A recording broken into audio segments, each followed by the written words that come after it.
Hey, everybody. Welcome to the Random Redshirt podcast. It's a brand new year, 2026, and we are excited that you're here to join us.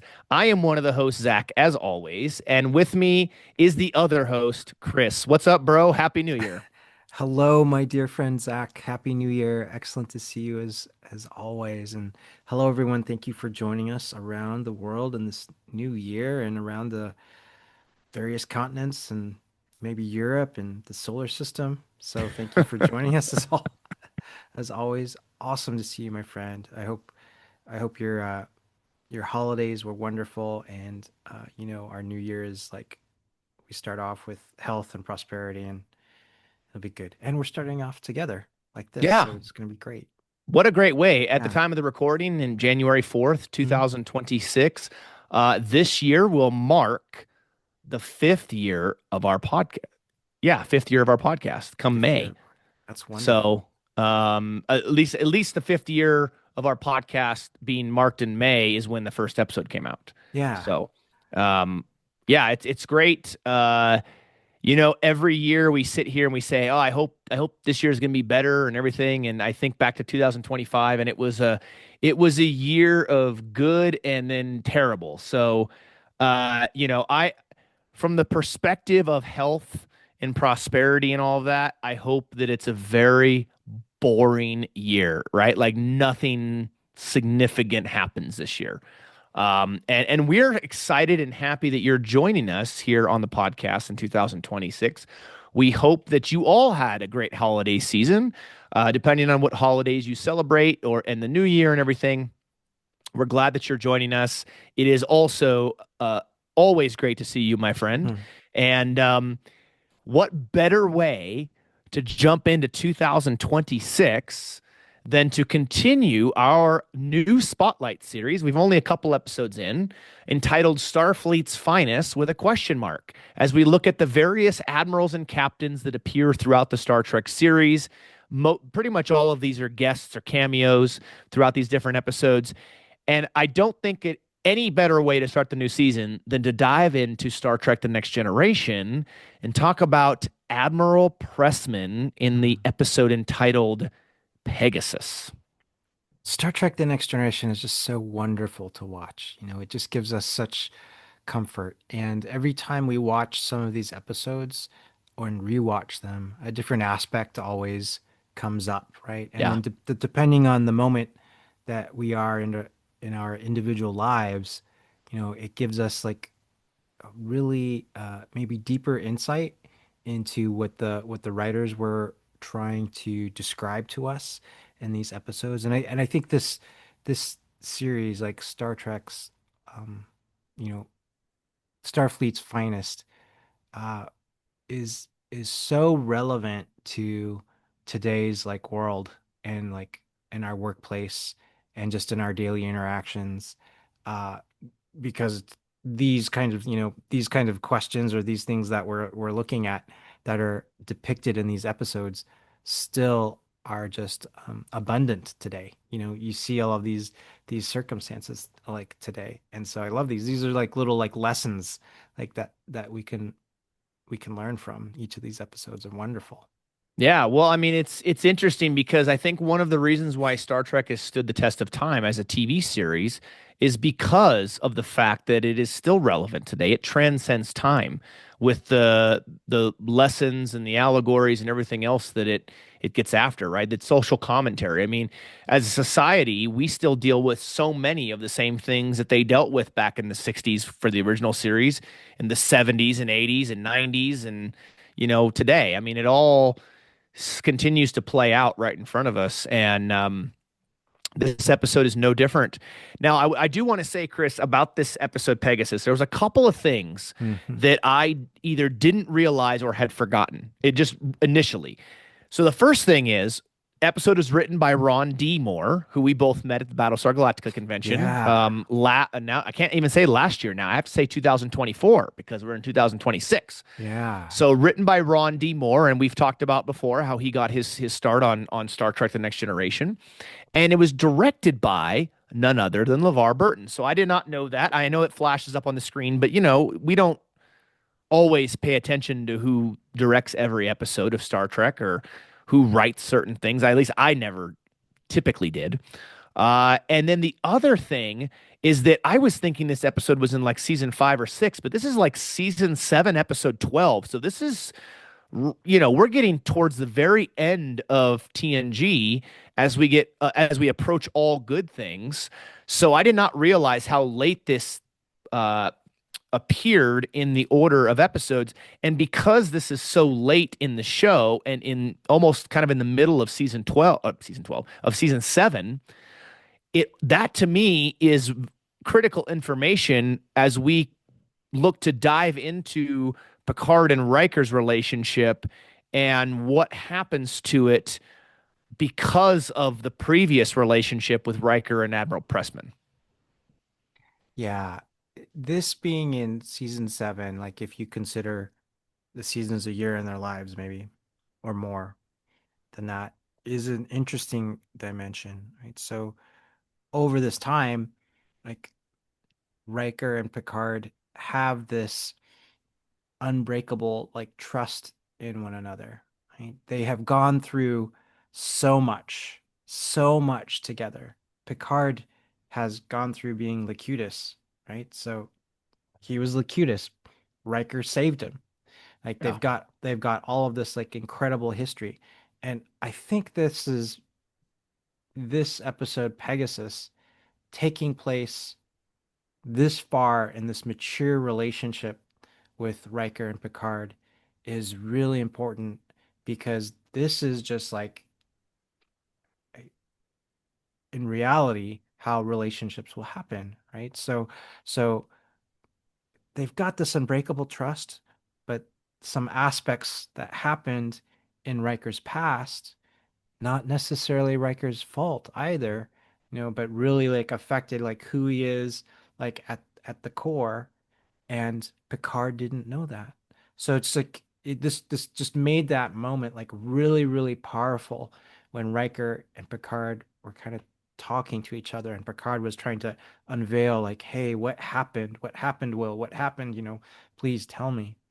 I found that like I I found that really meaningful and really great. And I think LeVar Burton, like now you've got an actor that's been in it with them, directing them. So like who better than like one of them, right? One of the Yeah. main characters to kind of direct them. And it was just fantastic. Agreed. Absolutely agreed.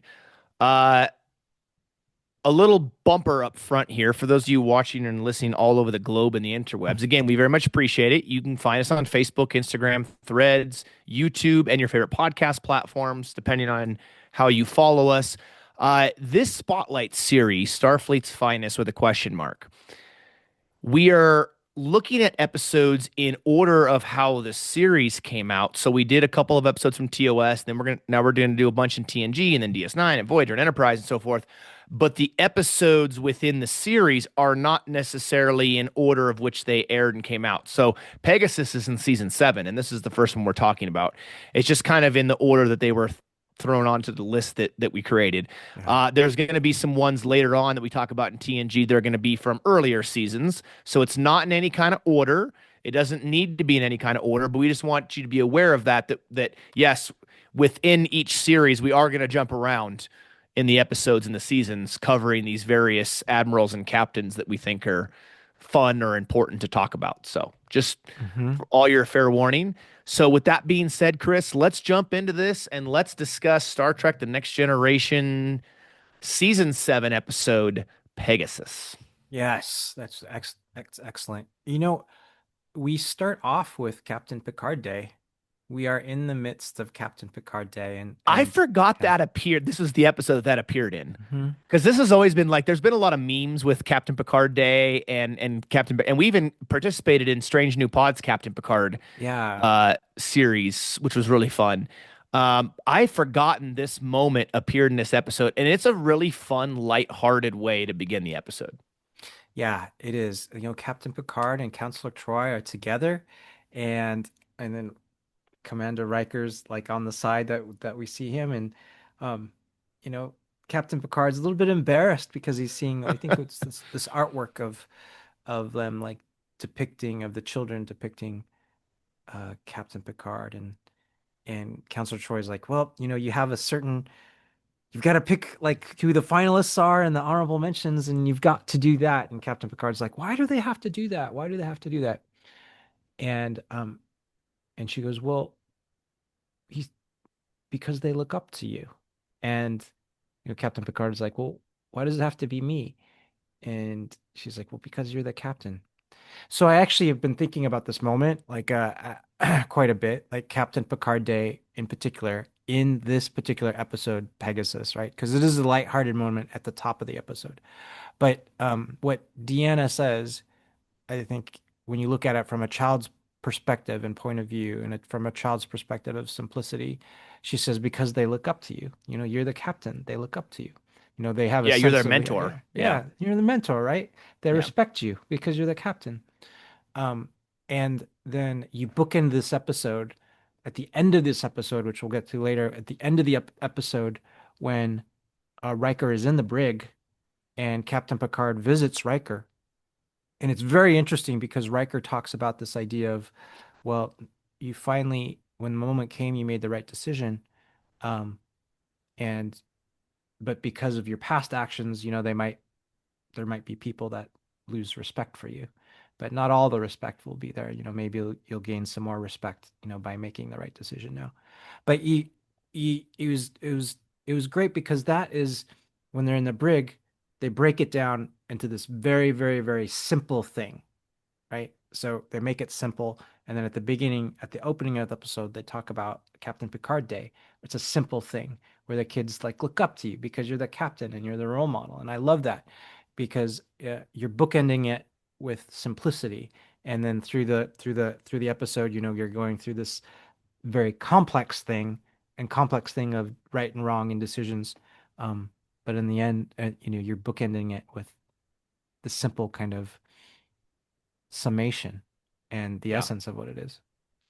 Yeah. And it's interesting if you think back to the episode. I think it's Rascals. Is that the one where like Yeah. Rolaren and Guinan and stuff become kids, right? Yeah. So there's and then Picard becomes a kid. So there's that kid element there. There's also the episode, and I don't remember the name of it, where the Enterprise loses power and Picard's trapped with those like three kids from the science Mm. fair or whatever, Yeah. and he kind of gives them like fake little positions and rank, and Yeah. he goes from like being very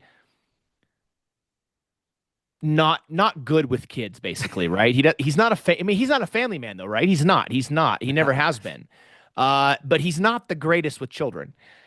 And by the end of that episode, he's become really good with them. And you kind of think like, okay, that happened before this episode takes place, right? So you have to think that it's things with him changed, and maybe from that period of time up until this point, there were moments where he had more interaction with kids. And so the kids saw him and they saw this larger than life person, this captain of this big ship. And so that kind of plays into all of this kind of fun, whimsical Captain Picard Day. Yeah, absolutely. In this scene too, what I really like is you see the sense of closeness that Riker has with Captain Picard because Riker's teasing him a little Yeah. bit, right? So Yeah. he's got the little puppet Yeah. of Captain Picard and he's teasing him a little bit. But it's so, I mean, Riker loves his captain, Yeah. as does the crew, but I love that like sense of closeness that they have. Well, if this episode had occurred in season like 2 of TNG, that scene wouldn't have worked. But here in Yeah. season 7, like you mentioned, they have all this history together and they've been through so much that kind of creates that like really deep-seated emotional friendship between Picard and Riker. Yes, Picard's a senior officer and his captain, but that deep level of friendship that you wouldn't have had necessarily in season 2. And so they tried to play this off in a, early season, I don't think it would have worked at all. You're right. And that's why like Picard is so hurt, right? Yeah. Picard is really hurt Yeah. by it. Yeah. Very. Yeah. Yep. Agreed. But it's a fun way to start. And I love when Picard's on the subspace communique with Vice Admiral Blackwell, And at the end, she goes, Captain Picard Day. And he's like, it's not my choice or whatever he says. He's like, I'm a mentor. And she's like, Yeah. all right, Starfleet out. That's that's like, It of was course just you this are. awkward moment where like Picard's you could tell Picard is very uncomfortable and very embarrassed a little bit, I think, because she doesn't understand the full context of it, and he's not really a big fan of it anyways. Hmm. So I found that end part very, very funny. Yeah, yeah, I do. I do. Yeah. So like her message to the captain was like, hey, stop your monitoring of the quasars or whatever you're doing, and I'm going to give you a different mission, and you're going to rendezvous with the Crazy Horse, which I was wondering like if Nechayev was on the Crazy Horse because that's usually isn't that her starship? But Yeah, I'd yeah. have to think back if that's a ship she had been on. It makes me wonder. I wonder maybe the Crazy Horse is like the ship that shuttles the admirals to and fro, right? Because Mhm. Nechayev wouldn't have been commanding that ship, right? That would have been some captain, and she would have just been Oh, riding along with it, I would think, yeah. right? Yeah, I mean, there's not, I perhaps. mean, at least from what we know in Star Trek and the way Starfleet operates, you don't really see admirals commanding ships, minus Kirk doing the whole, I'm going Hmm. to take command of the Enterprise in the motion picture, even though I'm an admiral. And Decker, you can go sit over in the corner and report on gaseous anomalies or something like that, but I don't. I don't think that the admirals command starships. So if she was on the Crazy Horse, my guess is this ship has been used multiple times by different admirals to take them, you know, to and fro. Yeah. Yeah, very, very likely to. The admirals probably don't have time to be captains of those ships. No, they got Yeah. to do the admiral stuff, They gotta Chris. do the Yeah, admiral stuff. yeah, Yeah. admiral things. Yeah. So, um, yeah, on the way going down, let's see, on the way going down to the transporter room, you've got Riker and Picard there, and Admiral Pressman beams aboard. And the look on Riker's face is very telling, right? He's shocked. He's got Yeah, his former captain, Admiral Pressman, is there. And Admiral Pressman is like very enthusiastic. Like he's got this air of like he's happy to be there. Like essentially and goes he just immediately goes to greet Will. And Will's just he's kind of just shocked. And that's how he acts, shocked. Like, yeah. Like he had seen a ghost almost, right? yeah. And just this idea, and I think Pressman even says something to the effect of, "Well, you don't look too happy or excited or whatever." Um, Erik Pressman was played by Terry O'Quinn. Now, for those who watched the series, I never watched it. He was one of the main characters in that show Lost. Oh yes. So, which is very funny that we see the show Lost. We're like, wait a second, that's that freaking admiral Yeah. that tried to do bad things. Um, yeah, he's a great actor. He's been in a lot of stuff. Terry O'Quinn, I thought, played Erik Pressman fantastic. Like he was so good as Erik Pressman. Like really, really good job playing this role. Yeah, he really was. Um, he obviously believed in what he was doing, um, as questionable as that was. You know. By the way, too, we must not forget that Picard on the way to the transporter room does mention that he is set to have a Commander Riker Day for next month, That's which right. I think is great because Picard's pretty much like, okay, Riker, you want to make fun of me and give me a hard time? We're gonna have a Commander Riker Day, and just kind of, this kind of like ribbing and jabbing and back and forth between the two of them. You can see the how deep that relationship truly goes between the captain and his first officer. Because you think about it, right? Uh, Riker had several opportunities Hmm. to take command of other ships, and I don't remember the name of the episode, but there's a famous scene between him and Picard when Picard goes, Will, what the hell are you still doing here? You have a chance to be a captain of the Melbourne and all these other ships and things like that. And he doesn't take it. And his answer, I loved his answer. I loved the writing for it when he says, the Melbourne's a fine ship, Will. And Riker goes, yeah, but it's not the Enterprise. Yeah. And when he says that, it's not the Enterprise. To me, that's not just about the ship. It's also about the fact that Picard's not there either. And I Yeah. think he stays around not just because it's the Enterprise, it's the flagship, but also because of his friendship with Picard and how much he looks up to Picard as a Yeah. mentor and a friend. So Yeah, that's a great point. His loyalty to Picard. yeah, he's Yeah. very loyal to Picard, and we'll see that later on in this episode too. Yeah. Yeah, that's great. That's a great point. Yeah, we learn more a little bit more about like Pressman and Riker's relationship when they're at 10 forward, right? Sharing a drink on the bar Yeah, at the bar. And you just learn a little bit more. Like you know that there's a ship called the Pegasus, and that's why Pressman is there. And there's something called the experiment, but you don't know what the experiment is. But that's the reason Pressman is there again, and they're gonna try to recover the experiment and take it back to Starfleet. So yeah, I love the way that it kind of just you don't quite know all of the details yet, like as it's being unveiled, but you know something shady is going down. yeah. And Pressman, I think does a briefing with the senior staff, right? And he gives them some information, but not all of it. Like it's just enough to make it sound like this is an Mm. important thing, but not enough to tell them the important details because the important details are kind of significant in this case, right? And the stuff that's left out is, very damning. In that briefing, Damning in the yeah, sense yeah, of for Pressman, right? yeah, yeah, damning in the sense for Pressman. In that briefing, what I really thought was great was Riker, like how Jonathan Frakes acting really like came out there. He looked so uncomfortable, Mm-hmm. right? He was just so uncomfortable. And I mean, Riker, uh, he's carrying this like shame, like and regret and uncertainty and doubt. He's been carrying this for like 12 years, and now it's been buried a little bit, but then bam, it's all right here, like in his face, like, hey, this something that came out, something that happened 7 years after graduating from the academy is now, you're in stride of your career. Now it's back. It's back here and you've got to deal with it like face on.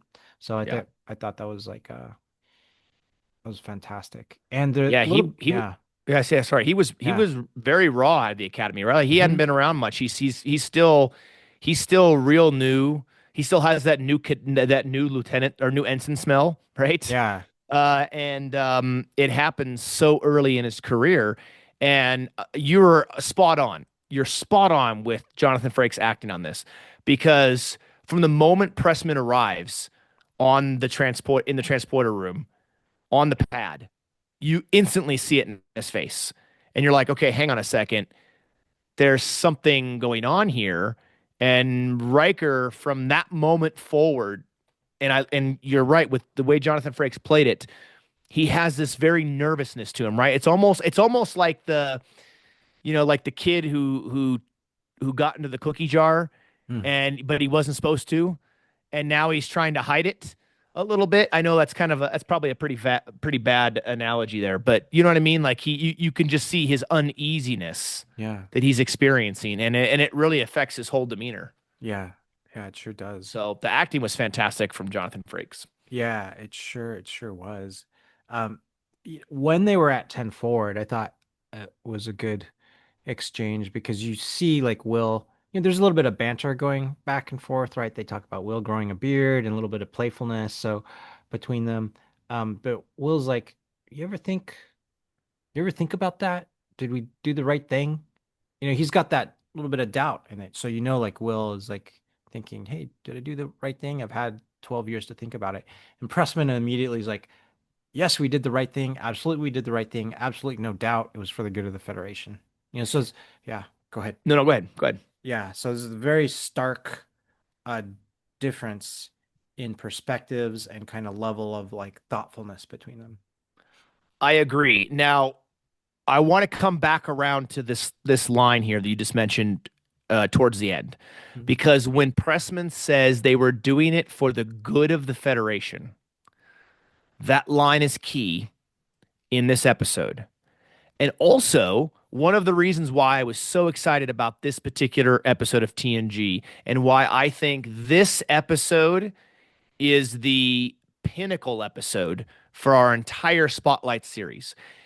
It's that line right there. That line is what kind of pushed this Spotlight series to the forefront. And what I mean by that, for those of you watching or listening, is we're going to see this theme throughout many of these episodes that we look at in Star Trek, throughout many of these captains and admirals, because it seems to me that they have a very common theme. I'd be curious to get your thoughts when we complete the Spotlight series, Chris, to see if this holds up. And that common theme is that so many of the admirals and captains seem to justify their decisions under the guise of for the good of the Federation, right? That it's for the good of the Federation. I mean, think about Star Trek Insurrection with Admiral Dougherty when he says it'll be good for all of the peoples of the all the people of the Federation. It's this umbrella that they like to use to justify their decisions. And usually when that line is used, it means that they did something bad, but it's for the good of the Federation. You know what I mean? Like, Of I course, really yeah. do. That line to me, and even if it's said, there's going to be some minor tweaks to it and stuff, but we're going to see that come up again. I think several times in these episodes, if I remember correctly, as the excuse for and justification for the actions that they do. So I just wanted to make sure to highlight that because I think that Pegasus was one of the first episodes I thought of when we were thinking about episodes for the list Yeah. because this to me really highlights or spotlights to coin a phrase Yeah. um, the idea of the series, this Starfleet's finest. Like, all right, well they're in these high positions, they must be the finest of Starfleet, right? Let's pump the brakes on that a little bit and let's dive deep into actually determining if they are Starfleet's finest or not. Yeah. Yeah. And sometimes you don't know. Yeah, exactly. Yeah. Exactly. And I also do, Chris, I love this scene with Pressman and Riker about his beard. Okay, because he doesn't have a beard early in TNG, right? Like the first Hmm. two seasons, he doesn't have a beard, I think. And I don't remember if it carries over to season three or not. I think he gets a beard in season three, I think so. I think, right? Yeah. But I love how they explained why he started growing a beard because he was called babyface, right? And he looked so much younger when he didn't have a beard, so he grew the beard to look older. Yeah. Well, I think it worked. I think they were right. Yeah. Babyface ensign. Babyface Ensign Yeah. Riker. That's right. I just Yeah. think it was kind of cool that they took that little snippet of time to explain why Riker grew a beard. Yeah. That was cool. That was Yeah. cool. There's a good dialogue in exchange between Admiral Pressman and Captain Picard too, talking Yeah. about Riker Yep. and their kind of both views on what a good officer like should be. Uh, that I thought was great. Right. So um, I think Picard is explaining how he chose Riker as the first officer in here, and Picard had never met Riker until the Farpoint mission, and he chose Riker because of Riker's disagreement with his former captain, right? So it was a significant disagreement. He would not follow the order from that captain because he thought it was the right thing to do. Captain wanted to beam down somewhere during a crisis, and Riker completely disagreed with it. Um, and Pressman's kind of perspective on it was, oh, so you like someone that uh, is insubordinate. It doesn't like Yeah. that's how you chose your first officer, and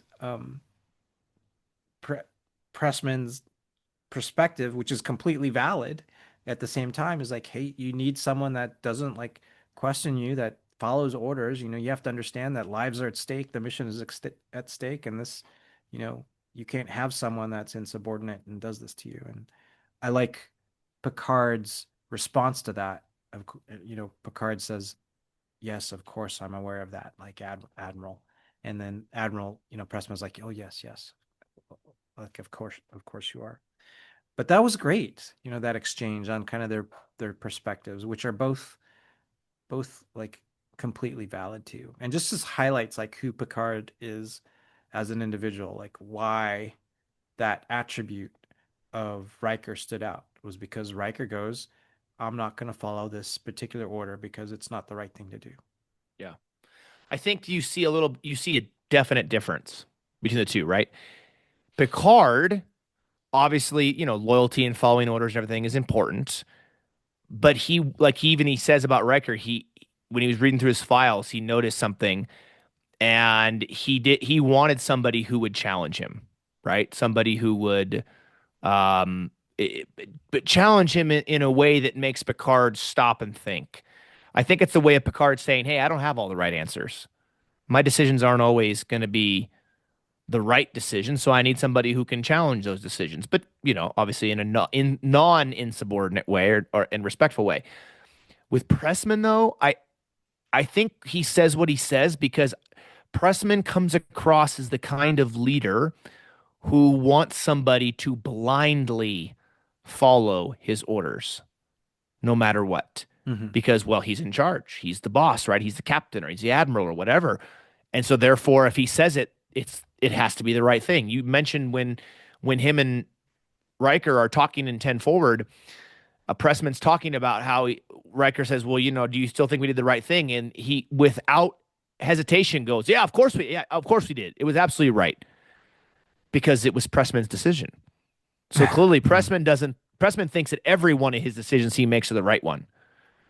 He does no wrong. He walks on water. All those kinds of things. Picard, I think, is a little more humble. I think Picard knows that he needs that input and that feedback from his first officer. So that's where I think we see a divergence in the way in which these two leaders lead and expect their followers to follow. Mm-hmm. Yeah, for sure. That's a great comparison. Like absolutely. Mm. Yeah. So they are gonna go try and look for the Pegasus. Yeah, and Yeah. they come across a old foe in the process.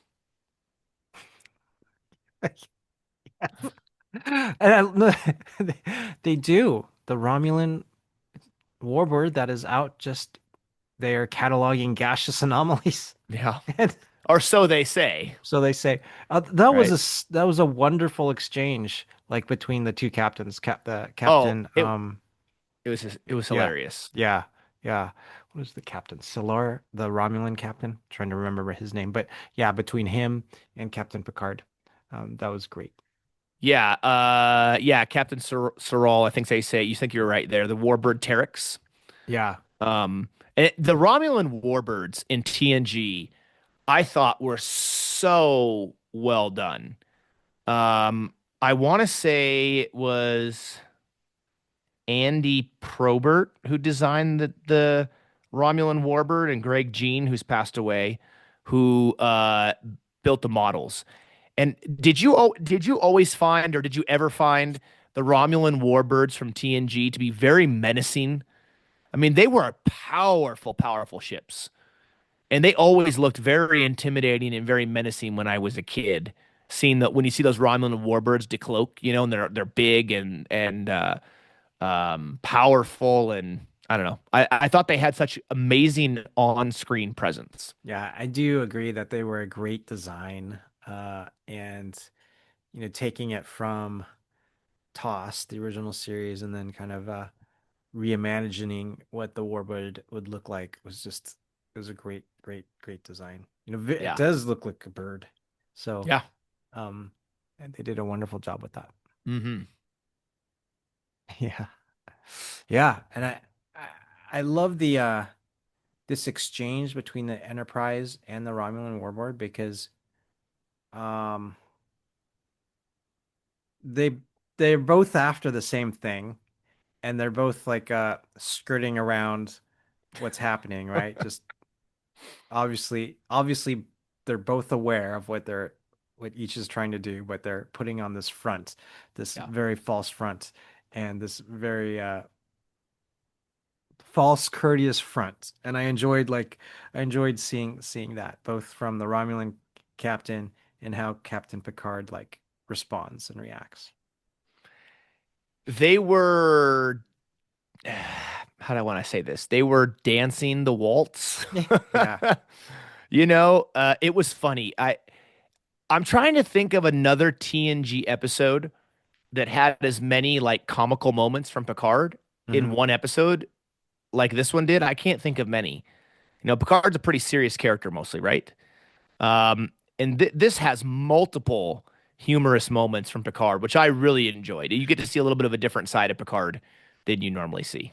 Maybe the Deja Q one where Q comes back and then where Picard is Robin Hood.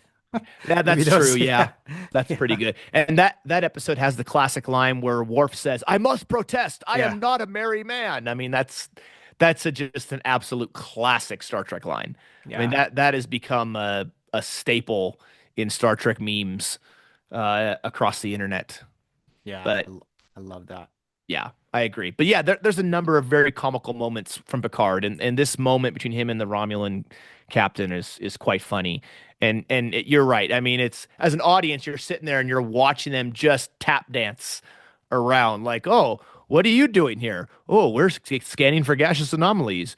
What are you doing? Well, we're also scanning for gaseous anomalies. Actually, maybe we could pool our resources together and combine our forces. And the Romulan captain's like, I don't think we're after the same thing. And this is kind of like back and forth, and it's it's very well done. The writing in this episode by Ron D. Moore was just excellent, just so well written. He did Hmm. such an incredible job, and obviously, it's when you see episodes like this that he wrote, it's to no surprise how amazing the writing in Battlestar Galactica was, under his tutelage. Hmm. Yeah. It's and just the whole idea of gaseous anomalies always like coming up. It's like that's 80% of what the starships do. Is like And they're nebulous. and Don't we got nebulous. to we got to study the nebulous too, Chris. Don't forget the nebulous. There's always a nebula or a gaseous anomaly to be studied or had. Hey, if you're in a writer room and you're thinking, okay, we need them to be doing something scientific, and then we're going to have the bad things happen. What do we got? Well, we got gaseous anomalies, we got nebulas, we got stars that are going to blow up, and we got a rando planet of the week. You Yeah. know, let's go down. What was the last one we did? Okay, let's do the next one in line, and then we'll go back to the top and keep. You know what I mean? I mean, at some point, right? There's only so many different things that you can, I guess, come up with when you're doing 20 some episodes a season for 7 seasons times however many shows, right? Yeah, absolutely. So, Absolutely. but it is funny. You're right. It is funny. The gaseous anomaly thing is not the first time we've heard this. Yeah. So this dance between the Romulan warlord and the Enterprise kind of sets up this uh, circumstance where Pressman and Picard and Riker are going like, okay, how do we actually find like the Pegasus? We need some kind of ideas because yeah, they can maybe find like some signatures of the Pegasus's warp core and the materials in the Pegasus. But how do they do that without like setting off the alarms of the Romulans, like going, "Oh, the Romulans know what you're doing now." So they kind of come up with a few different possibilities. I think it's ultimately Geordi that comes up with the one that they use, right? Like let's use some radiation and it's like common radiation and uh, um, the Romulans won't think of anything of it, so they do that. But in that exchange, I think if this is the right exchange, I think Riker suggests destroying the Pegasus, perhaps, and that sets off like a whole other thing because so Picard leaves and says, "Oh, Riker, like you've got the con," and then Riker's like, "Okay," and let's just keep on searching. But then like a moment later, then Pressman goes, "Hey, I want a word with you." And Riker's like, fine. Like Yeah. he's not You can happy see about him. that He's just either. like, all right. Yeah. Then he goes to see Pressman, and they have a very heated exchange in there too, because Pressman's not happy. He's like, "How how dare you? What are you talking about? Like destroying the Pegasus? You know, we need to try and salvage it." Yeah. Leave it to the director of the episode to come up with the reason to fool the Romulans, right? Like, hey guys, I'm directing this thing. Why don't we just flood this asteroid with some ionized radiation? That'll work. Yeah, Oh yeah, let's do that one. Yeah, let's let's do go with that. that one. I mean, Yeah, I'm directing after all, right? Let's just kind of makes sense, right? it does make sense. Yeah, Um, yeah. yeah. But yeah, the exchange between Pressman and Riker in Picard's ready room was super intense, even to Hmm. where Riker's really standoffish and he's like, "Yes, sir," like this really sarcastic, you know, response to what Pressman says, and it's obvious as an audience if you're watching this for the first time and you see this exchange, you're like, okay, so Pressman comes in and he is hell bent on getting the Pegasus back in some way, salvaging something, getting to the ship, finding it, getting something off of it. So there's more details that we are not aware of yet, and something doesn't seem right if you're in the audience. Yeah, yeah, that's right. And you find out that like later, right? So when they actually do uh are able to find the Pegasus and kind of devise their way to get on the ship, like Pressman is like, I don't want anyone else going on the ship. It's just going to be me and Riker, and we're going to go on. And I don't think at this point we even know what the device is, or like, No. or know why, right? So, Yeah, but that's just another clue that says, hey, something's awry here. hmm, yeah, yeah. Then see, Riker's not having a good day at all because No. after this, I think exchange with Pressman, I think he has another exchange, very very important exchange, maybe immediately after something with It's pretty Picard. close, I think. Yeah. Yeah, yeah. So he's going from all right, he's going to see one admiral, his former captain, then he's going to a meeting with his current captain, and that was a great scene with Picard and Riker here. Right, Yeah. so that was a fantastic scene. I hope Riker was wearing lots of deodorant because he had to have been sweating like a madman in those uniforms under all of that intense stress. I mean, I don't know if he was using Old Spice or Dove Men's Body, or if I hope he wasn't using the knockoff brand. Like if maybe he replicated some good stuff because if I was in his shoes, Chris, I would have been sweating through my uniform. I mean, when he goes into this meeting with Picard, right? Picard had asked him to bring the analysis of the scans they had done so far Yeah. to him. He was going to go have an early dinner. Pressman said, "Oh, I better retire early, aka screw you, Picard. I got to get this thing done." Uh, and I saw Picard was eating. It looked like rice and sushi, I think, for dinner. Yeah. He had like a little squid on there. I'm like, that's not my jam. But um, sorry, that was a squirrel moment there. I was just thinking back to the scene when he walks in because everything seems very like, kind of normal, right? When Yeah. Riker first comes in. But then Picard starts talking about a report that he read from the Judge Advocate General. That's where things go south. If I'm Riker, I'm going, oh, uh, you know about the JAG report? Hmm. That's right. In my mind, I'm thinking about that, right? If I'm Riker and I'm going, oh crap, here we go. Because Riker's got a lot of information that Picard didn't know. And it's very obvious when Picard begins to read the Judge Advocate General's report and find out the details about it that there's a lot more to this. And the way in which Picard had to go about getting the report also makes this even more intense. Yeah.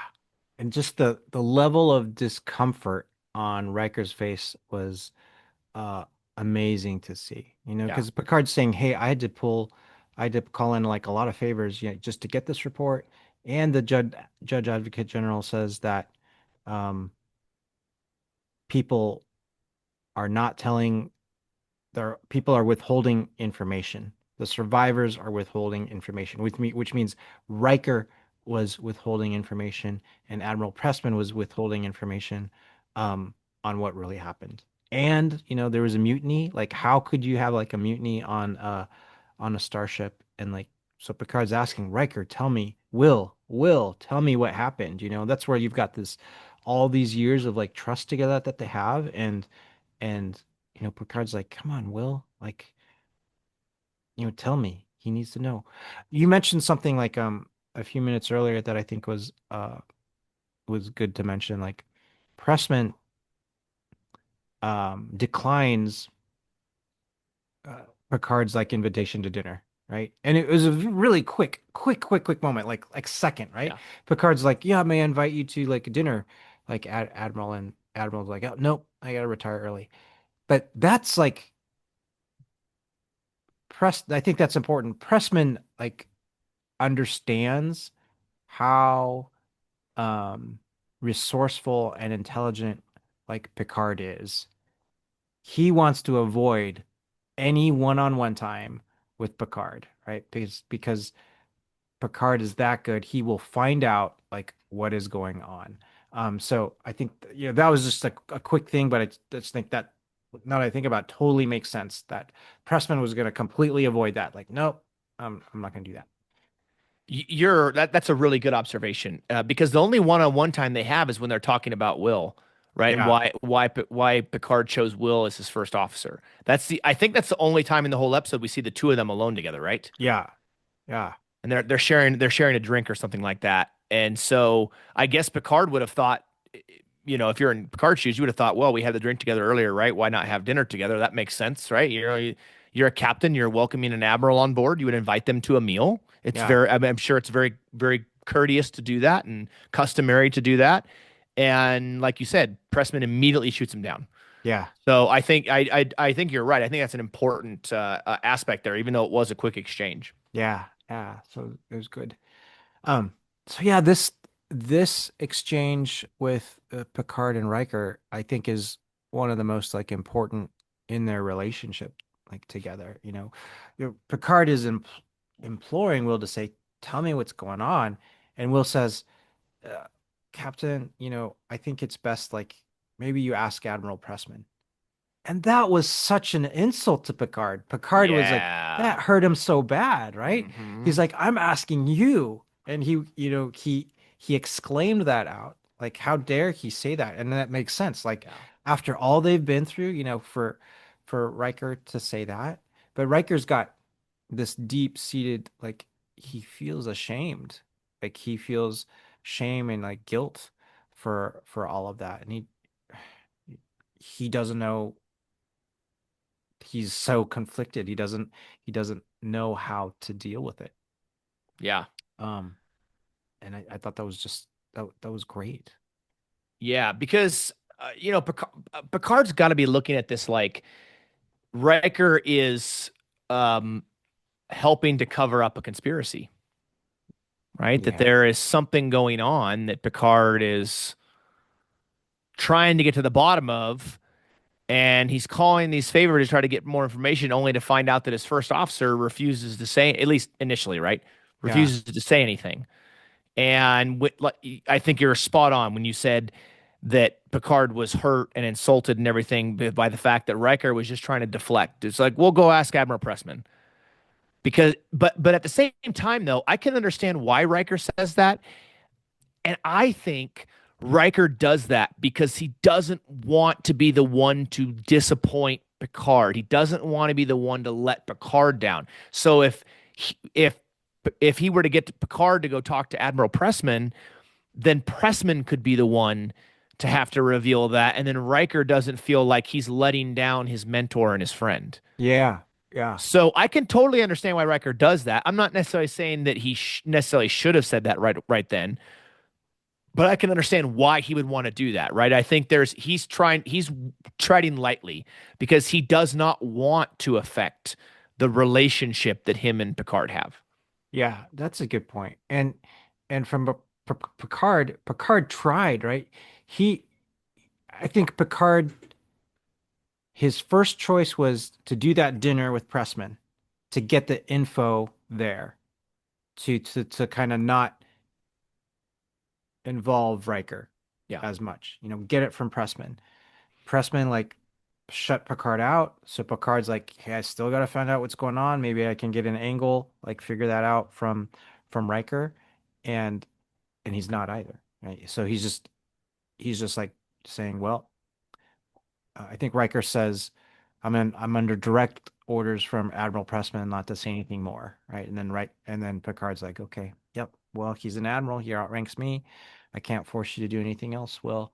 And the next part was incredible because he says, Will, all I can do right now is trust you that you're not going to put the ship in danger. And if anything contrary to that happens, then I have to reevaluate the command structure of the ship, right? That's like a knife to the Yeah. heart, Chris. Yeah. And Oh, the look on Riker's face, right? Was just like he was hurt. he was crushed. Yeah, he was Yeah. crushed. Not only has Riker had to carry this weight around with him for 12 years, but he's now having to balance and carry the weight of following orders from an admiral, in this case, Pressman, his former captain, and also balancing his relationship with Picard.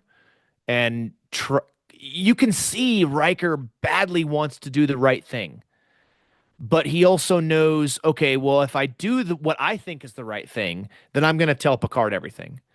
But I also know from a duty perspective, I have orders I'm supposed to follow from a superior officer, in this case, Admiral Pressman. And we know Riker's not happy about that either. He's made it clear he's not happy about having to continue to hide the details of this event that happened 12 years ago. So I feel for Riker. He's in a no-win situation right now. Yeah. Okay, I don't know if this is the right analogy. So you tell me if it's way off, Mhm. then that's fine. This to me, Riker's had a lot of situations he's had to get out of, right, over the years. But this situation, from a relationship perspective and a duty and everything perspective, this is Riker's Kobayashi Maru, Yeah. Yeah. right? I mean, think about it. It's a no-win scenario. Yeah. You follow Pressman's orders and you potentially put the Enterprise in danger and the crew in danger. And oh, by the way, uh, Picard might have to find a new first officer. Mm. Or you tell Picard everything because he's his captain and he outranks him too. And it's also his mentor and his friend. And then you'll be disobeying orders from Pressman. And oh, by the way, the big wigs up top, Starfleet security and higher ups in the Federation, they've also given orders down to Pressman and down to Riker saying you will not talk about this. I mean, so do you then risk a court martial in your career for disobeying orders and all this? I mean, it's not an easy situation to be in. And I mean, I sit there and I don't know about you, Chris, but that situation with him and Picard, I felt uncomfortable. I felt Yeah. uncomfortable for Riker because you could see he badly wanted to tell Picard everything, but he also was trying to follow the order. So he feels like maybe there's two decisions here. They're both right, but he can't do one without, you know, man, I would not want to have been Riker in that situation. Yeah. I think your analogy is a good one. The Kobayashi Maru like decision for Riker at that moment. That is a good one. And I think that this is s- such a predicament that like any one of us could find that we're in this predicament, right? Yeah, So you because Riker expresses he goes, I was 7 months out of the academy. I had those words of like duty and honor still ringing in my mind, and those are Pressman brought those up, right? yeah. From Pressman's perspective, hey, duty's really important. You know, that's what makes a man is like duty. That's his vision, like of a man. Um, and you can't exactly say that like Riker's decision, like at the moment with the information that Riker had that 12 years ago on the Pegasus, the human being that Riker was 12 years ago on the Pegasus, he may have made the same decision that he made, right? The same decision. He was defending his captain. You do what we don't know is like it wasn't clear to us when they're describing the circumstance how many people knew that Pressman was doing an illegal experiment with this Yeah. with phasing. We're not sure. That wasn't clear. Like if the Right. whole ship was involved in, or just Not like, yet, anyways, yeah, in the yeah, episode. Yeah. yeah. So he may have well done like the same thing. Um, and and then he's so conflicted because he's had 12 years to think about this and going, oh, maybe it wasn't the right decision, and maybe Pressman, you know, Pressman as a captain wasn't doing the right thing. But he didn't know that. He was following orders. And Yeah. I think this is so comparable to what like happens to us like in modern day, like in today, like wherever whatever organization like we may like work in or serve. It doesn't matter what organization.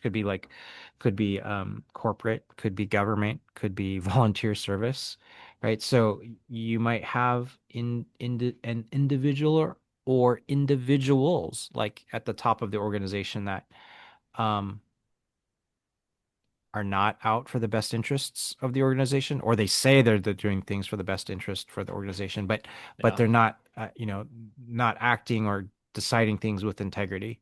And then that flows down, right? It has such an effect on the other people in the organization. So like because Riker's a pawn, he just he's a pawn. He's got the captain that did something, and then he's got, Pressman is saying, "Yeah, I've got Starfleet intelligence is like all the way behind this mission." And then earlier in the episode, Admiral Blackwell, like when Picard calls Admiral Blackwell again, and he's saying, "Admiral, this doesn't feel right.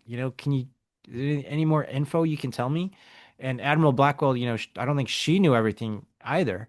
She's just like, "Hey, all I can tell you, Captain Picard, is that we've got the top people at the Federation that are like really interested in this, and I all I can say is just give Pressman whatever he needs to do everything." But that's like everyone's in the dark. And you've got a few people that know what's going on, and they're just making this very, very uh immoral and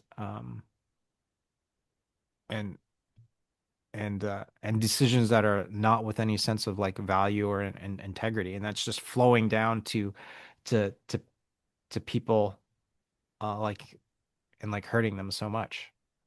I'm Riker glad. being the one. Yeah. Yeah, I'm glad, Chris, that you brought up the moment when Pressman, I think it was in 10 Forward, when Hmm. Pressman talks to Riker about duty and honor and all Yeah. that. I'm glad you mentioned that because when I was watching the episode, I thought to myself, I want to talk about that, and then I forgot. Yeah. So I'm glad you brought it up because I want to talk about that. The fact that Pressman was telling Riker, "Hey, duty and honor and all this stuff," to me felt like because we know what happens in the episode, right? We've seen it before, and we know what the ending's going to be and everything.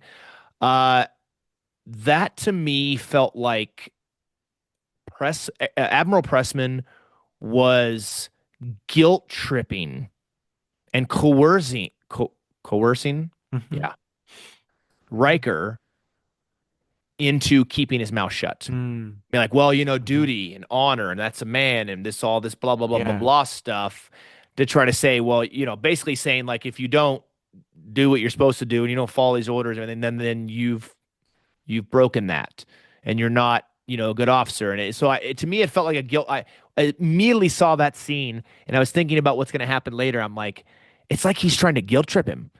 Like, well, you better do this or else, duty and honor, blah, blah, blah. Right. And I've had that happen in my own professional career where I had a really bad, awful leader try to guilt trip me and blackmail me. And I'm just like, I just wasn't having it. I'm like, no. Okay.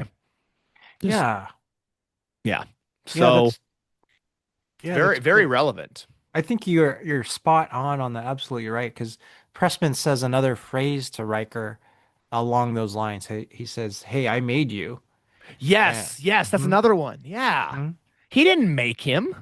He was an ensign 6 months, 7 months out of the academy. He's full of crap. He didn't make Riker. Riker got to the position where he's at on his own hard work, hmm right? And Picard talking about all the glowing, you know, uh, remarks and stuff by people in his record and this great record that Riker had and so forth. That's a load of crap, Chris, that Pressman thinks that he made him. That is so like egotistical and narcissist of like Pressman to say something like that. I'm glad you mentioned because that was something else I was thinking of too, and I was watching the episode. Like, come on, Pressman, really? Like, you made Riker? You did not make him. Like, you didn't. Riker did it on his own hard work, and his successes are a result of having other good leaders Hmm. mentor him. Yeah. Picard being the most impactful, I would say. Yeah. So Yeah. I'm glad you mentioned that. Thank you for bringing that up. And I think another thing too that's interesting is um Starfleet is depicted as a great like organization, right? It's got all these structures in place to make it a great organization Yeah, on the outside, anyways. on the outside. Um, and this is true of all organizations, though. Like you have this um,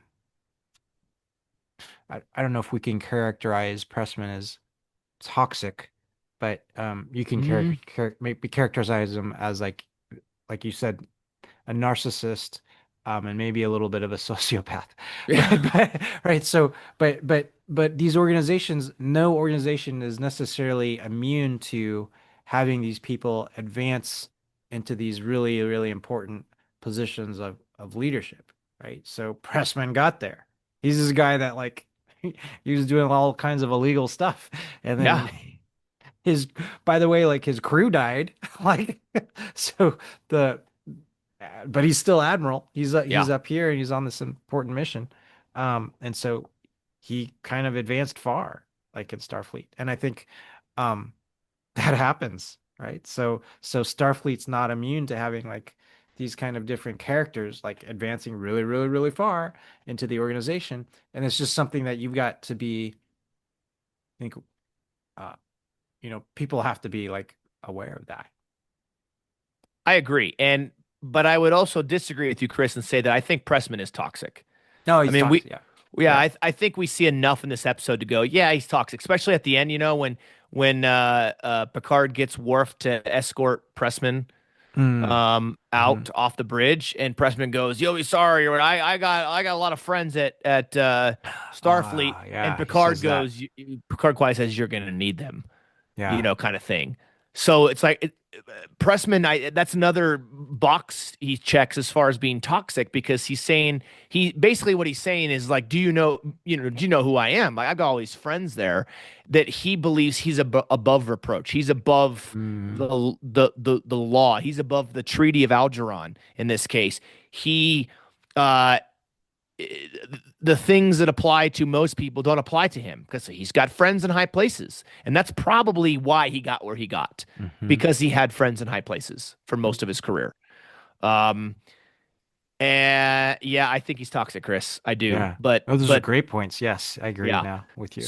And there's more too. I mean, in my opinion, the guilt tripping of Riker, the taking over command of the Enterprise Yeah. when, you know, things aren't going the way he wants them to. So he's like, you don't want to go in the asteroid? Fine, I'll take it in there myself. I'm taking command of the Enterprise. Or not taking command. He overrules him. He says, well, Hmm. I'm in charge here or whatever. And then I like how Picard says, Data, please note in the log that I object to this decision or whatever. Picard wants to know that, hey, this is not something he would have done. But yeah, he tells um Pressman tells Picard, "Okay, we're gonna go into Yeah. the."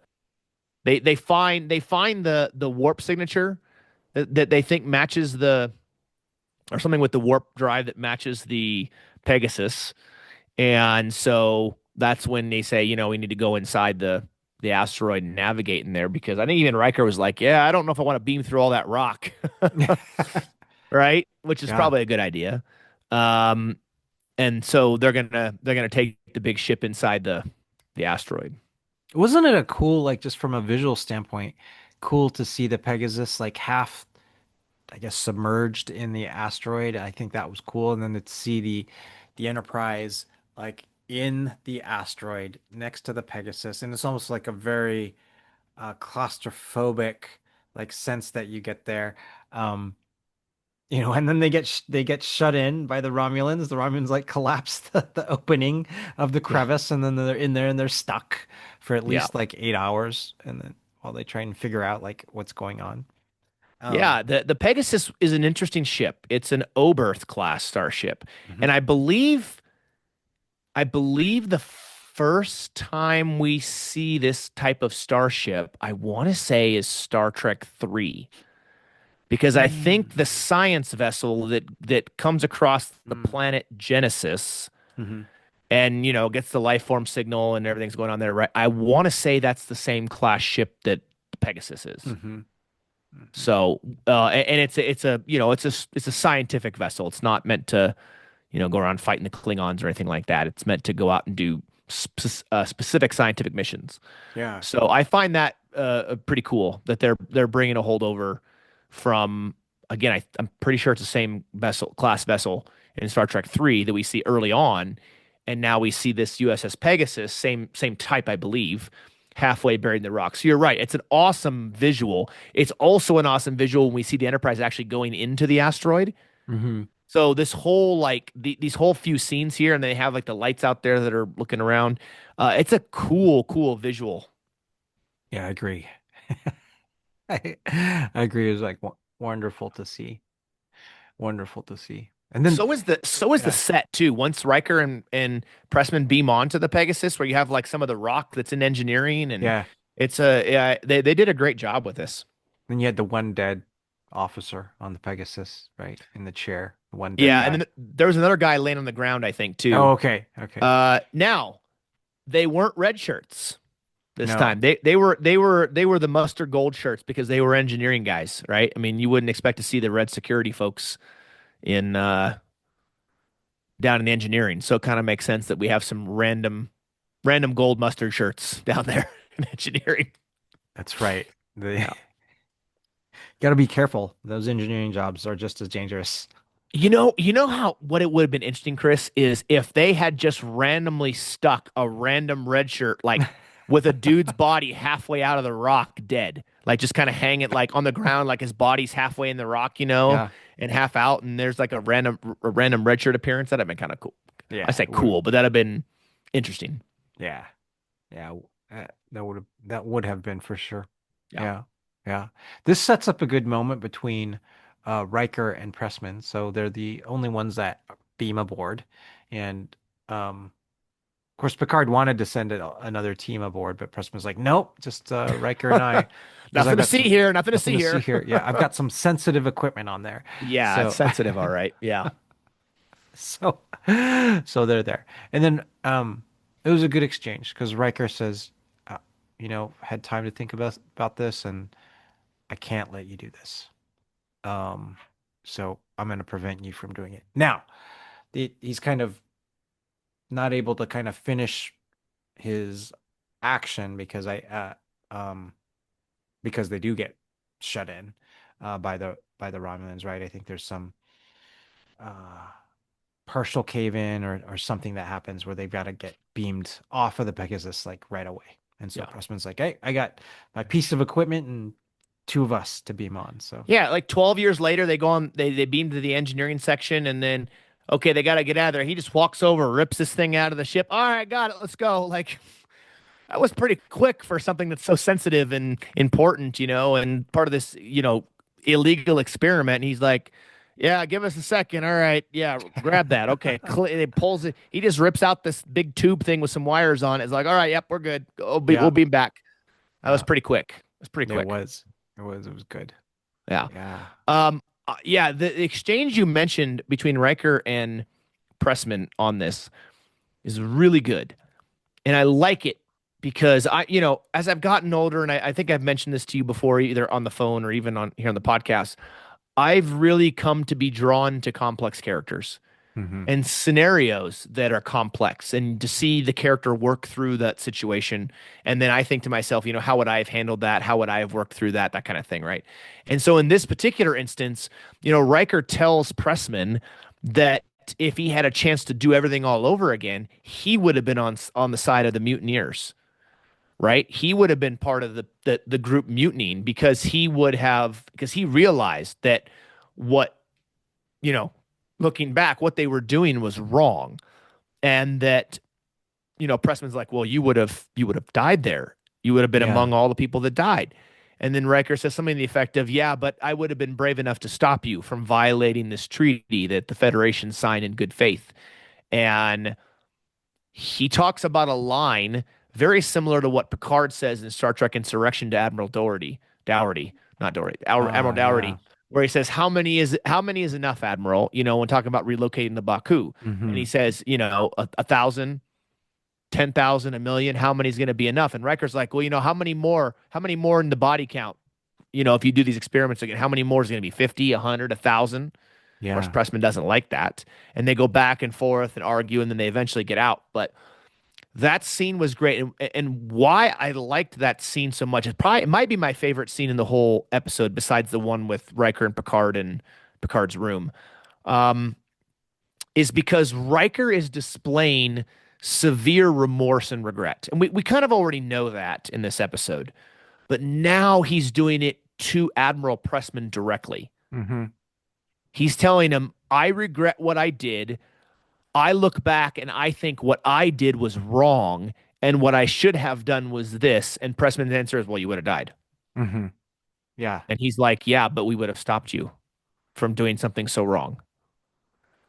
So I like that because Riker is working through his remorse. He's working through his regret, and he's letting it out. And Yeah. I really like that a lot. I think that moment for Riker was, I don't necessarily like this term for it, but I would say I think it was kind of therapeutic for him, Hmm. right? To finally admit to the guy who made the bad choice that what he did was wrong, and in turn, what I did was wrong, and I should have done this. Yeah. Though it's a great point. I think Riker's very hard on himself. And Yeah, he's yeah, very hard on himself because his actions 12 years ago, he was a helmsman, he was an ensign. He didn't know everything that he knows now, 12 years later. He didn't have yeah, the level of uh of maturity or situational awareness or sense of totality of right and wrong that he knows now, right? So I think he's very, very hard on himself because yeah, knowing what he knows now, 12 years later, like he would have done like a different decision, right? He would have sided with the mutineers, of course. Yeah. But then like as I really feel for Riker, coming right out of the academy, man, he defends his captain, not yeah, knowing anything else, right? Not just not knowing anything else. He's like, why is this happening? Like, what's going on? I got to defend my captain.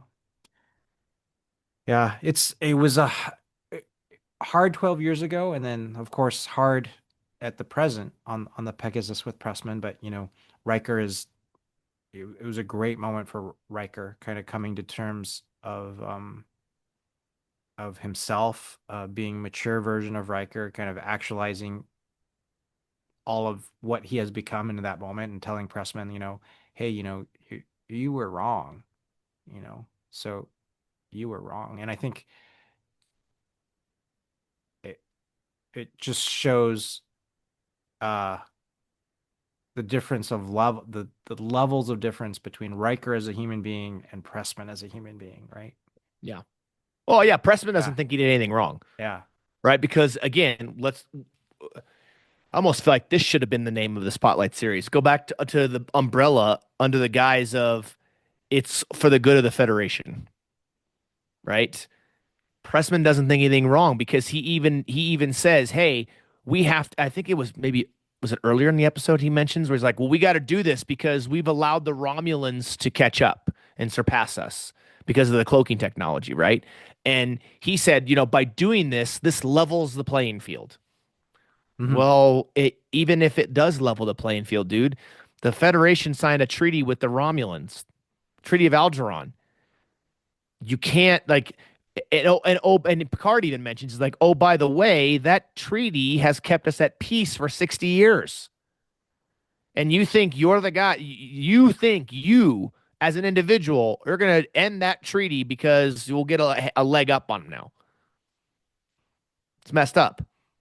Yeah, doesn't Picard, I don't quite remember if Picard used these words, but he said, oh, he said as a Starfleet officer, we're sworn to uphold the treaty. I think that's the word he used, sworn to uphold the treaty, which is um which then you can see the hypocrisy in Pressman, right? Because Pressman is like, hey, you know, duty this, like honors this. You had duty as a man, but um, but he he just displays this whole kind this whole side of hypocrisy by not obeying the treaty, not Yeah. upholding his oath, like as a Starfleet officer. So I do have a question though. My question is because we don't know the backstory. I don't think when this experiment thing was going on Mm, 12 years ago.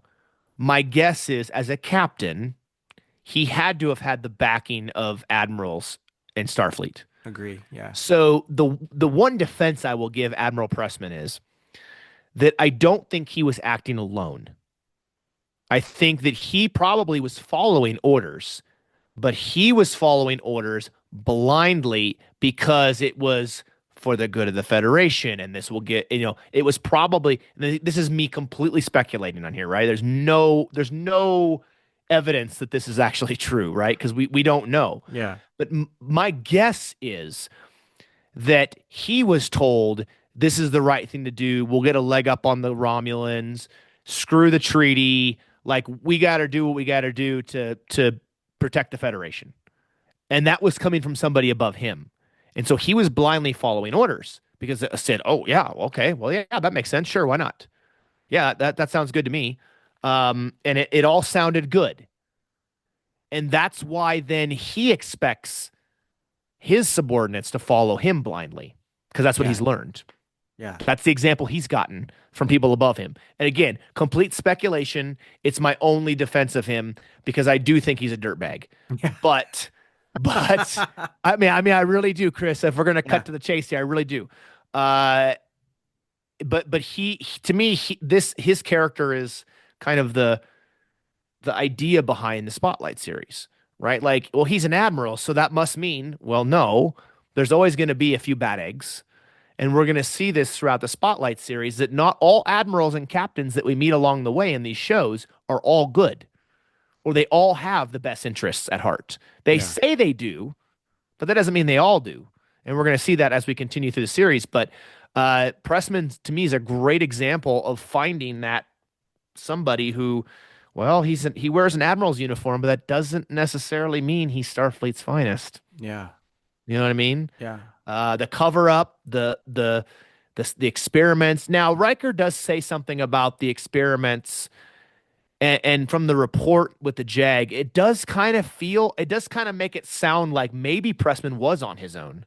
Maybe this was, he was a captain of the ship, and their ship was a scientific ship, and maybe the engineers on the ship underneath his command built this thing and they wanted to test it and then it didn't work and they got away and then he talked to some people up at Starfleet and said, "Hey, we're doing this thing. It's so great. These admirals come listen," and Hmm. got their buy-in. Maybe it went that way. I don't know, but I just try to think about like how do we get to this point? How do we get here, right? What's the backstory behind that? And we don't really know that backstory. That would be interesting to have a little bit more context, right, Yeah. on it. I mean, he obviously does not like, he definitely doesn't like the fact that the Romulans have like the upper hand on that cloaking technology, right? He doesn't like that at all. Yeah, my question is how did the Romulans hurt you, Pressman? Like, Yeah, yeah, I mean, you've been at peace, right? I mean, we know the Romulans are sketchy and they do their sketchy things and stuff like that, but that they do that to everybody. So how in what way did the Romulans hurt you, Eric? yeah, Like they kill one of your family members? Like, I mean, you're kind of at the age where, did you lose a family member before the peace treaty was signed? Like, why this need? I mean, the Romulans aren't the only ones that have cloaking technology. The Klingons do. I don't hear you talking about getting an upper hand on the Klingons. So Yeah, where did they hurt you? That's what I want to know, Pressman. I What agree. happened? I You was know? I was thinking the same thing. Yeah. Yeah. Yeah. Yeah. So they do get out of the uh, asteroid because Riker actually ends up coming up with a really, I think, a really ingenious idea given the circumstances. Yeah. Yeah, because Riker knows like, hey, this we can use this cloaking device. This device is not only a cloak, but it can make us phase and change states so that we can travel through matter. Um, and when that just made me think about the Flash from DC Comics, the Flash being able to phase through matter. Yeah. So yeah, they can phase through matter, and it does work. And you see kind of the level when it does work. You see the level of Pressman is proud of the device, right? You've got that little bit of a camera shot on Pressman's face, and he's like, "Yeah, see, it works. I told And you." It's like yeah, the and I love Picard's face too. He's sitting in the captain's chair and he's sitting there and you could see like they get out and he's just like, what the yeah, he's like, oh, okay. And you can see in his face, he's like, ah, it's all becoming clear now. yep, Right? Like this big reveal by Riker. I think doesn't Pressman even say something like this is gonna end your career or whatever? And Riker's you yeah, could tell Riker's like, nope, I'm gonna do the right thing. yeah, I'm gonna do right by Picard. I'm gonna do right by what I did back then. I'm gonna do the right thing. yeah. And he said basically to heck with my career at this point. Yeah, And you're right. That's like kind of yeah, a career-ending kind of decision that he did. and I think it's a testament to Riker's character. I do. And his integrity. Yeah. I think so. Um, you can argue whether or not he was doing that to make up for what he did, but like you said, I think you made a good point, Chris. You kind of swayed me a little bit. The idea that Riker's too hard on himself, I think is a great point because I think looking back on my life, there's things I wish I would have done differently. Just better decisions I would have made differently. Um, and I think I'm really, really hard on myself. I'm really hard on my younger self, like really bad, just because I think some of the decisions that I made affected what I did later in life, and therefore some of the goals that I had for myself I didn't achieve because of that. Mm-hmm. So I think that kind of this episode and with Riker, they kind of meant something to me because I saw a little bit of me in Riker where like, when I was younger, I was like, yeah, I wish I would have made this decision differently and it would have affected what I did later in life as far as a career and everything. Yeah. And so I think about that when you were talking about Riker being really hard on himself, that really hit me because I'm like, I think I'm really, really, really hard on my younger self. Mm-hmm. Maybe I'm too hard, I don't know, but I think back and go, I wish I could just slap myself. Like I'd made better choices, or I'd worked harder on this, or done this, or gotten better grades, or whatever. And maybe things would have happened differently. Um, I don't know. I try not to live in the past too much because there's nothing you can do about it, right? It's in the past. And, Riker, I think is a lot of feelings are dredged up in this episode because of what happened with him and Pressman. Yeah. Oh, a characteristic of people like Riker and individuals that excel and want to achieve and like have goals, right? Have high achieving goals is that they do all have a tendency to be really, really hard on themselves, like no matter what. If you have a standard of excellence and you want to meet that and you don't meet it, like because you want to be excellent or you want to be perfect and you fail at meeting that, then you're naturally like hard on yourself and you've got this perpetual cycle of being hard on yourself and that happens to us. You see a glimpse of that when Riker goes to sick bay, and this is a very, very important glimpse Oh because yeah. Riker goes in and he was practicing Klingon martial arts with Mr. Worf, and right he They're goes fighting over in, Troy yeah, again. yeah, that's right. I was thinking about that. It's Like season season it's seven, season yeah, seven, Chris. Isn't this where Riker or where Troy and Worf are having their little fling? Isn't that? yeah. Yeah, Yeah. maybe. And you noticed, like Riker walked in alone. Worf wasn't there. Worf was not with them to accompany Yeah. Riker to sickbay. But Yeah. anyways, yeah. Yeah. So Riker w walks in and he's like, "Oh man, I think I busted my rib," and Riker's like, he is talking down to himself so much. Like Dr. Crusher is helping him, but he's like, I should have known that. I should have seen that. Like I jabbed when I should have blocked, and I totally should. It was completely my fault. I should have done that. And then he was like, I got distracted and I was thinking about other things. But he he isn't. He's completely in that cycle of being down on himself in that moment. And Beverly's just like trying to treat him like, yeah, you got a busted rib, and but she knows like something is underneath that and going wrong. I actually think this was a really, really important and meaningful like scene that the writers like put in because that is very characteristic of people that are high achievers or that are or goal oriented is that they are hard on themselves and they don't get past that, right? So um that's just how they are wired. Mm. So I think though with maturity and different hardships that those individuals like will go through like in their lives, then they'll be able to reflect and go, "Oh, there's no way like I could have done something different, right? Everything I knew at that moment, like in Riker's case, everything I knew at that moment was like, hey, on the bridge of the starship that I was a helmsman on, everyone all of a sudden like started to mutiny like my captain. And so I just protected him. And then I took him, I protected him, and I ran off the ship and I got a shuttlecraft.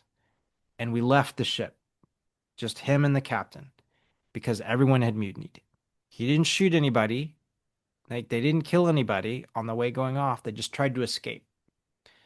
And so in that instance, in that kind of that instance, he's just trying to protect the captain as a human being, follow orders, escape, not hurt any of the other crew members. But unfortunately, right, then then the equipment on the Pegasus like blew up or malfunctioned, went out of phase, and there was nothing that Will could have done about that, right? Yeah. So that just happened. But being Will, and because he cannot be objective, because he's the one that experienced it, like he can only be hard on himself and say, "Hey, how could I have let that happen?" But in reality, he can say 12 years later that he would have made a different decision. But 12 years, like he's a different human being, completely Yeah. different human being. All those cells like in his body are different Yeah. than he was like 12 years ago as a young man, you know? And so that was just the circumstance that he was put in then. And so I don't know that he could have made like a different decision then. And Well, he said he would, right? He did say he'd make a different decision. He he did say said he that. would. Yeah. Yeah. Yeah, but Yeah, in the but present. but Yeah. yeah, but you're Yeah. right though, Chris. He had 12 years to think about it. He had 12 years to think about it. So in Yeah. the moment, he made the decision that now he says he wouldn't make because he had time to through it and think about it, right? Yeah. And yeah, I mean, I think about that too in my own life, right? Sometimes I know that I live with a lot of regret of like, oh, I wish I would have done this, or I wish I would have made this decision better, or I would have worked harder in school, or whatever, right? So I definitely, I mean, this episode hit home harder, I think, this time watching it than the years ago I watched it. Just thinking about that, like, seeing myself in Riker a little bit. Mm-hmm. This idea of like, oh, I mean, I didn't have wasn't a life or death situation that I, experienced like he did, right? This idea of mutiny and then stay on the ship and the ship blowing up or they thought blew up. Uh, but this idea of thinking through and looking back and saying, "Oh, well, I wish I would have made this decision." But you made a really great point that I think is really valid. The idea, you're a different person now. Your cells are different. Everything's different. Like so, yes, you say now, looking back, hindsight's 2020, and knowing what you know about everything that's happened in the past. yeah, you say now you'd make a different decision, but back then you were a different person. Your cells were different. You had a different viewpoint, a different idea. And so you made the decision or decisions at the time that hopefully you thought were the right ones. Yeah. So Yeah. it's a good reflection point, and I think we see a lot of that reflection Riker has. Hmm. Um, Now, there's a scene here as we get to the end of this episode, where they get through the asteroid, right? And then Picard says disengage a cloak and Pressman loses it. He's like, no, no, no, no, no, no. Because he knows by doing that, they're getting caught with their pants down, right? That, Yeah. liar, liar, pants on fire kind of thing.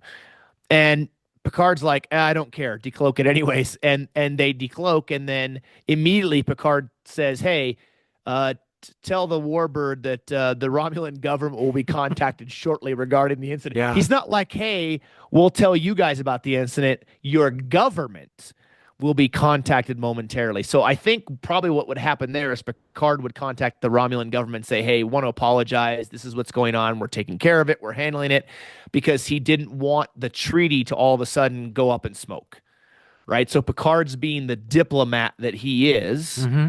Yeah. in protecting that treaty, which he knows is protecting the peace between the Federation and the Romulan, because guess what? It's for the good of the Federation, Yeah. right? So that makes sense. And Pressman throws a huge hissy fit, stomps off the bridge, and says, "Oh, I got friends in Starfleet. So many friends in Starfleet." Like, yeah, cool, dude. And Picard's like, "Cool story, bro. You're gonna need them." I know. Like, it was great. So this episode was really good, and I love. I You're right. The scene between Picard and Riker at the end in the brig, I thought was a great way for Picard to reach back out to Riker, because he probably knew Riker was down in the dumps, right? He's Yeah. like, I'm in the brig, I'm gonna face a court martial, my career's over, all this stuff. And Picard goes in and talks to him, and then says that he would still like Riker, basically still like Riker to be his first officer. Yeah.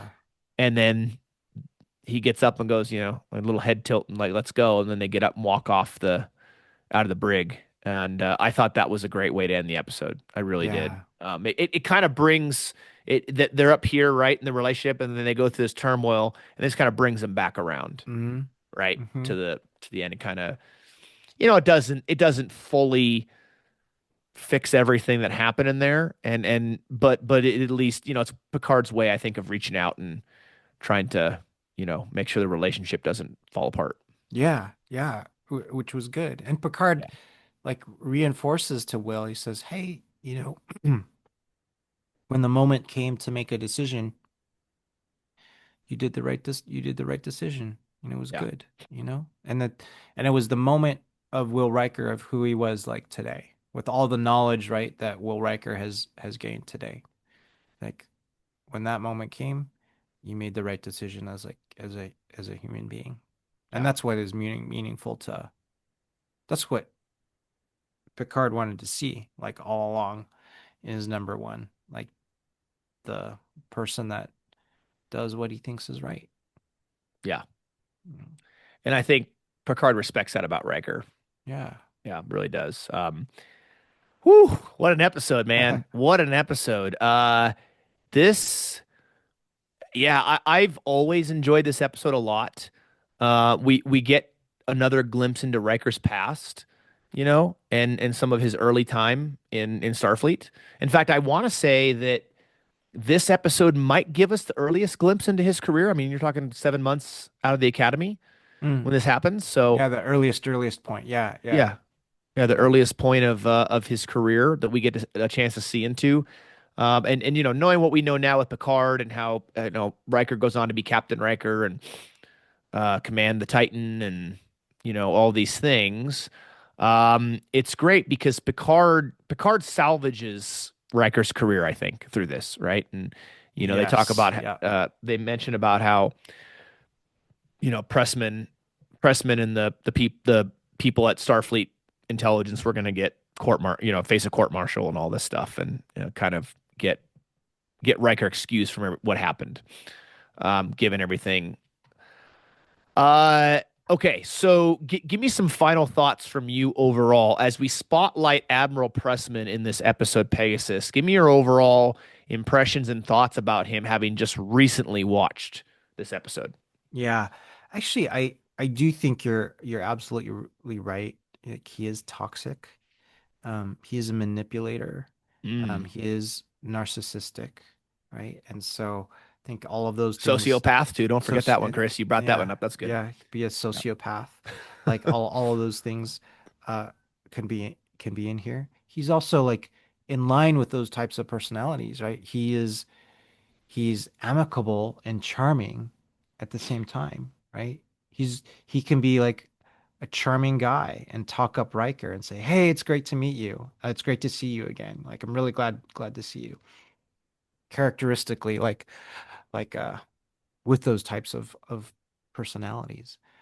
So I think he's all of those things. He's the he was acted brilliantly. So that was great. But this is the type of thing that you see these people can be in any organization that we work in, and um they do have a tendency to get promoted or to rise to positions of power. And you have to be like very, very careful. I mean, those types of things like happen like today. So I think as far as this, what this episode teaches us is that, hey, this these individuals exist in the world, right? And they can exist in our organization, and they can have profound impacts on us. And we may be, we react and respond according to who we are at the moment, right? And unbeknownst to us, they may have like profound impacts on the trajectory of our careers and who we become like as human beings. And I just think this episode is great in that, and just seeing like, hey, this exists and this kind of thinking exists where they can say, yeah, for it's for the good of the Federation, but it's not for the good of the Federation. It's for the good of him, right? Yeah. Pressman, him being number one.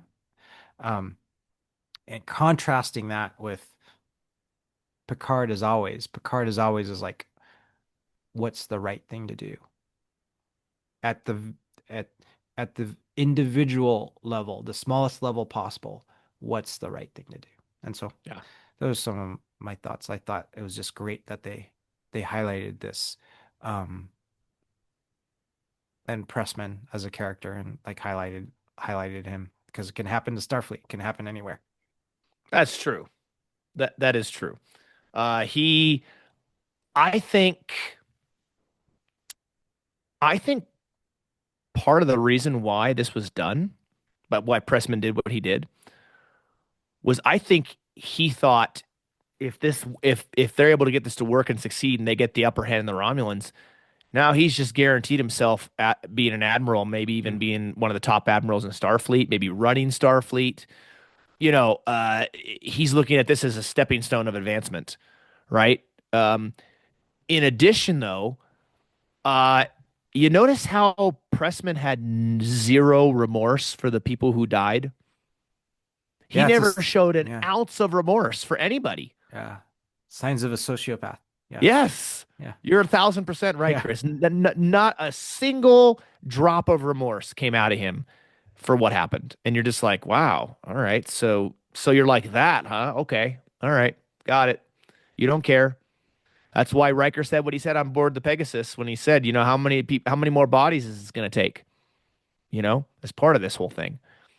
So I mean, I find it interesting that the Enterprise was able to just hook this machine up to the Enterprise and boom, they could do it, but they couldn't do it in the Peg. I'm like, I guess you just needed Geordian data. If Yeah. Pressman had Yes. Geordian data back then, they might have been able to succeed, right? But for whatever reason, they couldn't figure it out, and then boom, you bring this new equipment on this super sensitive stuff, and Geordian data, like, oh, we got it hooked up, Captain, let's go. It's kind of they had to advance the plot, I know, and they had to get out of the asteroid, but yeah, I thought, yeah, I think Pressman's a dirtbag. I think he's all the things we talked about.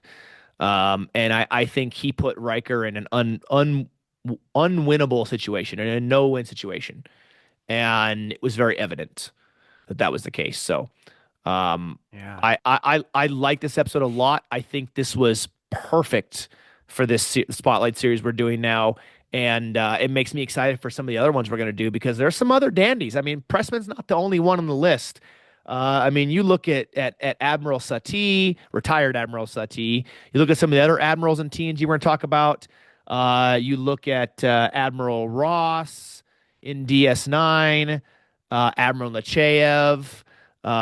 You look at the captain of the what is it? Is it the Equinox? Whatever in Yeah. Voyage, yeah, in Yeah. Voyager, the capturing the aliens and sucking them out dry for energy for the Yeah. ship. And I mean, there's gonna be a lot of great conversations we're gonna have over this series about these various characters and what they bring and all the stuff we just talked about, the character and the leadership and the, so forth. There'll be some good ones too, but Pressman's certainly up there towards the top, I would say, Chris, as one of the biggest non-finest Starfleet personnel, and certainly one of the biggest sleazebags I think we might talk about on the series. Yeah.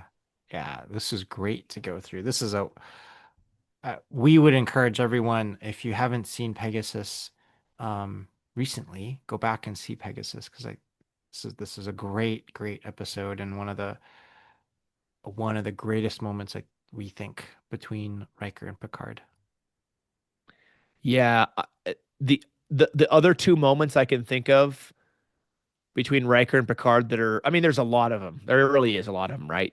But this is certainly up towards the top. I would put this up there with the the wedding toast Mm. in Nemesis, and then also the end where Riker becomes captain and he's going to take over captain of the Titan, Hmm. Hmm. and they have that exchange together. Yeah. Those are some really deep personal moments between them, and I thought that was those are. But this is right up there. I agree, Chris. This is Yeah. right up there with that for sure. So, Yeah. anyways, well, thank you everybody as always so much for watching and listening all over the globe and the interwebs. We hope you've enjoyed the next episode. I think this is the third episode in our new Spotlight series entitled Starfleet's Finest with a question mark. Again, you can go on Facebook, Instagram, Threads, YouTube, unless you're already there, or on your favorite podcast platform to find this episode and many others, all of our episodes on the podcast platform. If you're on the audio only side on the podcast platform, you can find the video version of this episode and so many more on our YouTube channel. Be sure to hit the like and subscribe if you're on YouTube. So, yeah, Chris, looking forward to some more TNG as we work our way through this Spotlight series. There's just so many good captains and admirals that are going to make good case studies for us Mhm. as we work our way through this. In fact, I think the next episode that we might be looking at is in TNG called the Drumhead. Yeah, actually, yeah, that's the next one with Admiral retired Nora Sati. That's the one I believe Yeah. where they're accusing the ensign or the lieutenant, the science officer who's part Romulan, about being a conspirator with the Romulans, and then Picard makes his famous speech about rights and free speech and all that stuff. So, and Sati Yeah. is she is on like I remember her from the episode. I can remember her being on this kind of like what's the word I'm thinking of? Like this just this all out blitzkrieg basically to make to you know convict this guy Yeah. and find these conspirators. So Yeah. That's that should be a another good one. great episode. Yeah. It really, really is, and that's going to be a lot of fun to talk about. A lot of discussion about stereotyping, and everything. Be really good. Yeah. So, This is terrific. yeah. Anyways, all right. Well, thank you, everybody, as always. Again, take care, and we look forward to seeing you soon on our next episode, right here on the Random Redshirt podcast.